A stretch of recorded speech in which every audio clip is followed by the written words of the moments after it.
آج ہم ایک ایسے حقیقی عدالتی کیس کو سمجھیں گے جس کا سارا دارومدار صرف ایک سوال پر تھا کہ بھائی کسی دعوے کو سچ ثابت کرنے کے لیے آخر چاہیے کیا ہوتا ہے۔ تو چلیں اس دلچسپ فیصلے کی گہرائی میں اترتے ہیں اور شروعات کرتے ہیں ان الفاظ سے۔ یہ لاہور ہائی کورٹ کے حتمی فیصلے کا حصہ ہے۔ یہی وہ ڈرامائی نتیجہ ہے جس نے پوری کہانی کا رخ موڑ دیا اور ہم آج اسی گتھی کو سلجھانے والے ہیں۔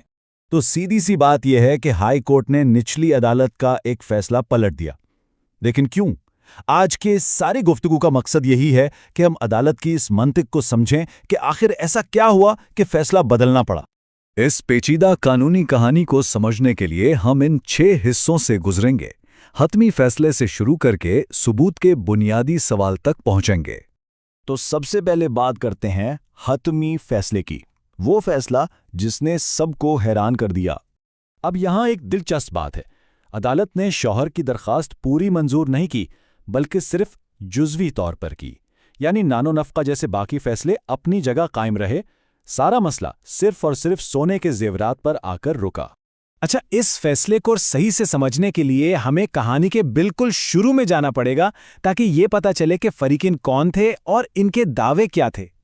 تو اس قانونی ڈرامے کے 2 مرکزی کردار یہ ہیں، عبدالجبار یعنی شوہر جنہوں نے ہائی کورٹ میں درخواست دائر کی، اور صبا کوثر یعنی بیوی جو اس کیس میں مدعا علیحہ تھیں۔ واقعات کی ترتیب کچھ اس طرح تھی، شادی ہوئی لیکن 8 مہینے بعد ہی علیحدگی ہو گئی، اور پھر اس کے تقریباً 2 سال بعد بیوی نے باقاعدہ قانونی کارروائی شروع کی۔ تو صبا کوثر نے فیملی کورٹ میں یہ سارے مطالبات رکھے، لیکن اس پورے کیس میں جو سب سے بڑا اور متنازع معاملہ تھا نا، وہ تھا تقریباً 14 لاکھ روپے کے سونے کے زیورات کی واپسی کا دعویٰ۔ تو پھر ابتدائی عدالتوں میں کیا ہوا؟ آئیے ذرا ان کے فیصلوں پر بھی ایک نظر ڈالتے ہیں۔ فیملی کورٹ کا فیصلہ بڑی حد تک بیوی کے حق میں آیا۔ عدالت نے سونے کے زیورات سمیت تقریباً ان کے تمام مطالبات مان لیے۔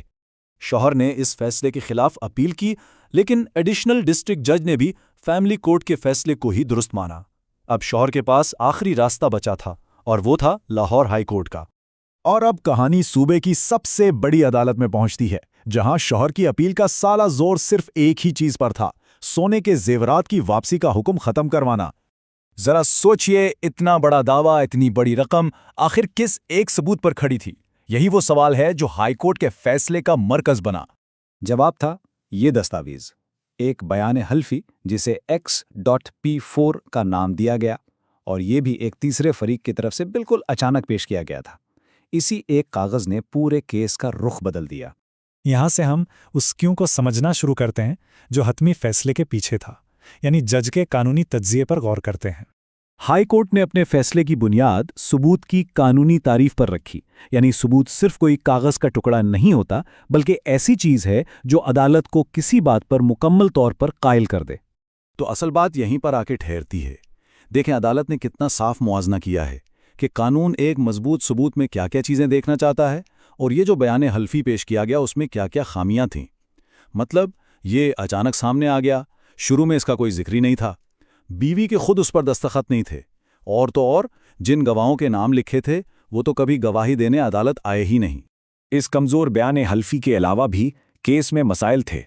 بیوی اتنے قیمتی زیورات کی خریداری کی کوئی ایک رسید بھی پیش نہیں کر سکی، اور جب وکیل نے ان سے سوال جواب کیے یعنی جرا کی، تو وہ زیورات کی مالیت یا تعداد جیسی اہم باتیں بھی ٹھیک سے نہیں بتا پائیں۔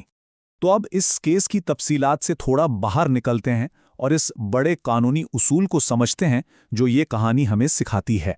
یہ جملہ اس پورے فیصلے کا خلاصہ ہے۔ عدالت یہ کہہ رہی ہے کہ جب آپ کوئی اتنا بڑا اور قیمتی دعویٰ کرتے ہیں تو پھر اسے ثابت کرنے کے لیے ثبوت بھی اتنے ہی مضبوط لانے پڑیں گے، صرف کہہ دینا کافی نہیں ہوتا۔ تو اس پورے کیس سے ہم کیا سیکھ سکتے ہیں؟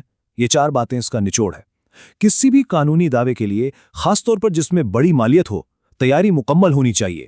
آپ کا کیس اتنا مضبوط ہونا چاہیے کہ وہ دوسری طرف کی ہر طرح کی جانچ پڑتال کا مقابلہ کر سکے۔ آخر میں یہ کیس ہمیں ایک گہرے سوال کے ساتھ چھوڑ جاتا ہے۔